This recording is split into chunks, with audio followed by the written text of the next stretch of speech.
Player na magbabalik sa Golden State Warriors sa finals next season, siya talaga ang magpapalakas ng husto sa Dubs sa susunod na season na paniguradong makakabawi ang GSW dahil sa kanya. Pero bago yan mga kaibigan, tinalo na naman ng New York Knicks ang Sixers sa kanilang Game 3. Hindi talaga magawang mapigilan ng Philly itong si Jalen Brunson, mamaw si JB hirap na pigilan ang kanyang mga atake. Timala siya ng 33 points, 5 rebounds at 9 assists sa Game 3, para maging 3-0 na ang series pabor sa New York. Dahil sa panalo ng Knicks ay isang panalo na lang ang kailangan nila para makaakyat sa Eastern Conference Finals. Mukhang sweep ang Philadelphia sa series na ito mga kaibigan, halatang hirap na hirap talaga sila sa Knicks kahit anong gawing adjustment ay hindi gumagana.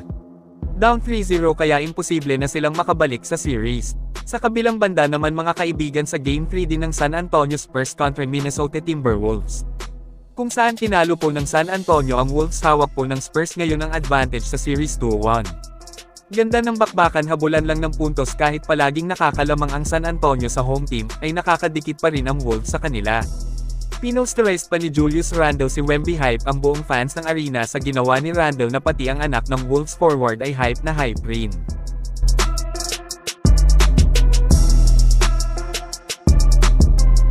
Pero pagdating ng fourth quarter ay takeover mode na ang LA ng Spurs mga kaibigan.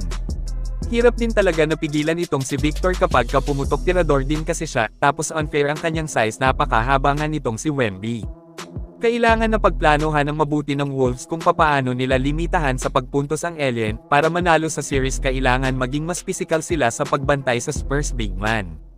Kagaya ng diskarte ni Draymond Green. Lamang talaga ang madiskarte kahit hindi gaanong magaling pero mautak maglaro. Problema ng Wolves sa series kontra Spurs ay si Wemby, hirap sila.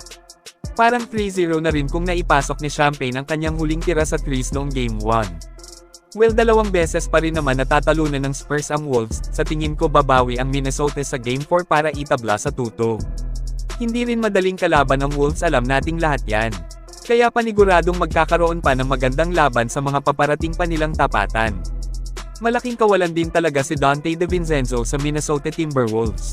Kayo mga kaibigan, anong grupo sa tingin nyo ang makakaakyat sa Western Conference Finals?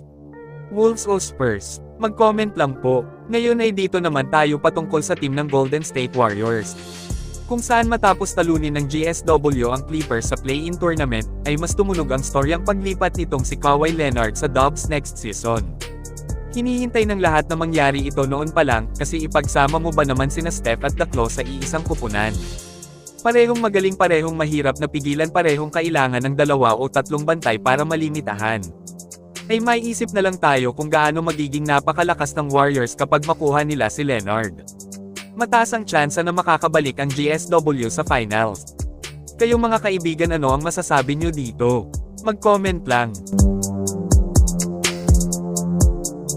Samantala bago tayo magtapos ay maglaro na kayo dito sa NotGo, hindi ito isang sugal, hindi kailangan ng puhunan para kumita mga kaibigan. Magsipag lang sa paglalaro, gawin ang daily task na hinihingi ay kikita ka habang nasa bahay lang. Ang maganda sa NotGo ay mabilis ang pag-withdraw, hindi kagaya sa ibang laro. E-click lang ang link na nakapin sa comment section. Maraming salamat po.